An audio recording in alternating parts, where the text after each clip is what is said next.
25 yildan buyon so'zana kashtachilik bilan shug'ullanib kelaman. Juda ham yaxshi ko'raman kasbimni. Hech ham tasavvur qila olmayman kashtasiz hayotimni.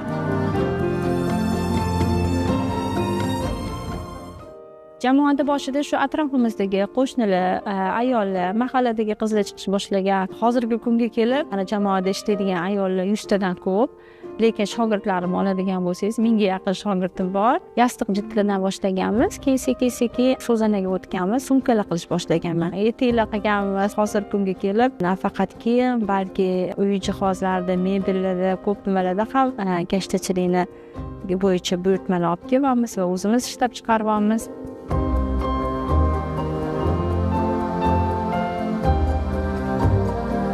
So'zanani mana mashinada tiksa bo'lmaydimi degan savollar ham bo'ladi-da. Buni qadri qo'lda tikilganligi bilan oddiy tegidagi matosini oladigan bo'lsangiz, so'zanada qo'lda to'qilgan bo'ladi va tabiiy mahsulot. Ya'ni 50% ipak, 50% paxta bo'ladi. Keyin deylik chizmaga shu kompyuterda yoki printerda chiqarmaymiz u nusxalarni. Bular hammasi matoga qo'lda tushiriladi. Hattoki o'sha bo'yoqlari tabiiy, demak bu kashtalar 100 yildan keyin ham, bir asrdan keyin ham shu rangini saqlab turadi. O'zbekistonda kashtani har bitta hududda, har bitta viloyatda o'z maktabi bor, o'z nusxasi bor. Bu orqamdagi bu Shahrisabz, asosan Shahrisabzda ko'rganingizdek gullar, daraxtlar, dumaloqi borib, 3-turgan o'sha Toshkent bo'ladi. O'sha falakdagi samolarni aks ettirishgan oy, quyosh, yulduz. Birinchi ko'rgazmamiz nomi Olis yulduz jilvasi deb nomlangan. 2015-yil bo'lgan. Hammaga yoqqan, hamma gapirgan o'sha vaqtda o'sha ko'rgazmamizni.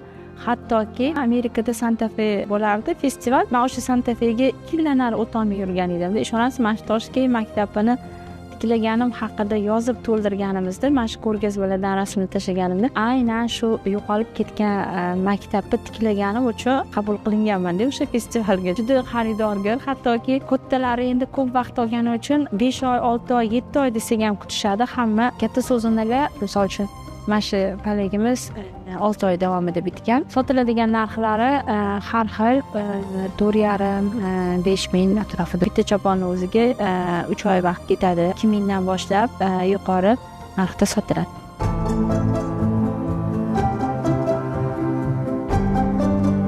Ilk boshlagan paytlarimiz deylik, O'rta Osiyoga chiqib kelgan bo'lsak, Moskvaga borardik.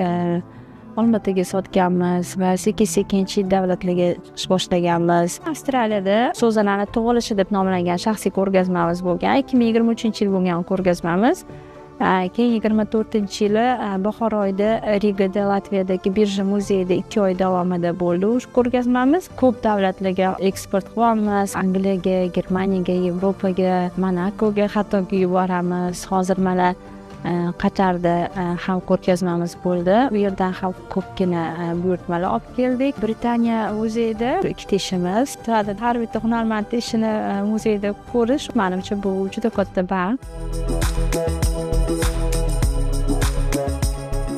Har doim takrorlayman. Bizlarni hunarmandlarni o'sha yurtboshimiz qo'llab-quvvatlashlarini, bizga ko'pgina imkoniyat yaratayotganlaridan har doim rahmat deb kelganman. Yangi boshlagan vaqtim uyda boshlaganman. Bir dona xonada, o'sha xonada tiqilib o'tirgan vaqtlarimiz bo'lgan, ijarada o'tirgan vaqtlarimiz bo'lgan. Menga 2018-yili Siz hunarmandlar shahari qurilarkan, o'sha joydan sizga ham joy berilarkan, ham yashirkansiz, ham sotarkansiz, ham ishlarkansiz deyishsa, hammasi bitta joyda bo'lishi, tushishdek narsa bo'lgandek. 2019-yili ko'chib kelgan bo'lsa, hunarmandlar uchun o'sha yeri bepul taqdim etilgan, ya'ni prezident tomonidan sovg'a bo'lgan. Prezidentimiz bu yerni ham sovg'a qilganlar.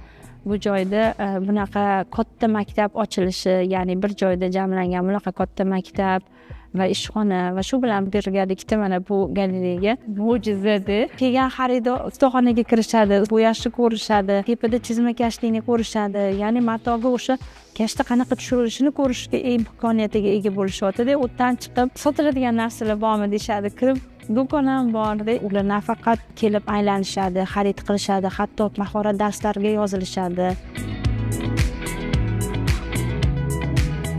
Bu yil avgust oyida taram prezidentimiz tomonidan sizni mukofotlashar ekan deganda bilasizmi? Rosa yig'laganman. Men professor emasman, to'g'rimi? Men akademik emasman. Men oddiygina bitta hunarmand o'zbek ayoliman-da. Bunaqa mukofotni olish bu juda katta baxt.